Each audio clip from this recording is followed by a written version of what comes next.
জাতীয়তাবাদী দলের ক্ষুদ্র কর্মী হিসাবে আমার দৃষ্টিতে পিয়ার পদ্ধতিটা হচ্ছে সংখ্যানুপাতিক একটা নির্বাচন। সংখ্যানুপাতিক হারে নির্বাচনটা বাংলাদেশের প্রেক্ষাপটে আমি মনে করি না বর্তমানে ঠিক হবে।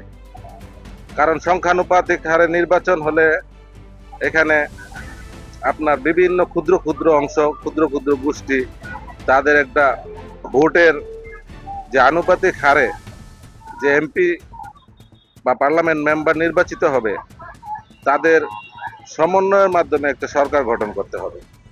সেক্ষেত্রে আপনার বিষয়টা এমন হয় যে একটা দল একক সংখ্যাগরিষ্ঠতা অর্জন করতে হলে আরো 2-3টা দলের সাপোর্ট নিতে হবে। বাট বর্তমানে বাংলাদেশের রাজনৈতিক যে প্রেক্ষাপট, এখানে কোনো দলই স্থির মনোভাব সম্পন্ন না। তাদের মনোভাব চেঞ্জ হয়ে যায়।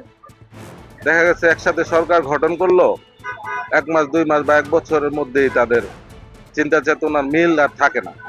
সেক্ষেত্রে আবার তারা এই সরকার ভাঙার পরিকল্পনার মধ্যে লিপ্ত হয়ে যাবে।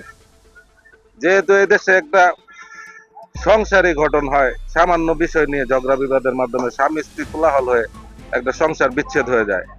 তো এখানে সরকার তো একটা বিশাল ব্যাপার, বিচ্ছেদ হওয়াটাই স্বাভাবিক। আমার মতে এটা বাংলাদেশের জন্য উপযোগী না। সংখ্যানুপাতিক হারে নির্বাচন যেটা, এটা বাংলাদেশের প্রেক্ষাপটে উপযোগী কোনো পন্থা না।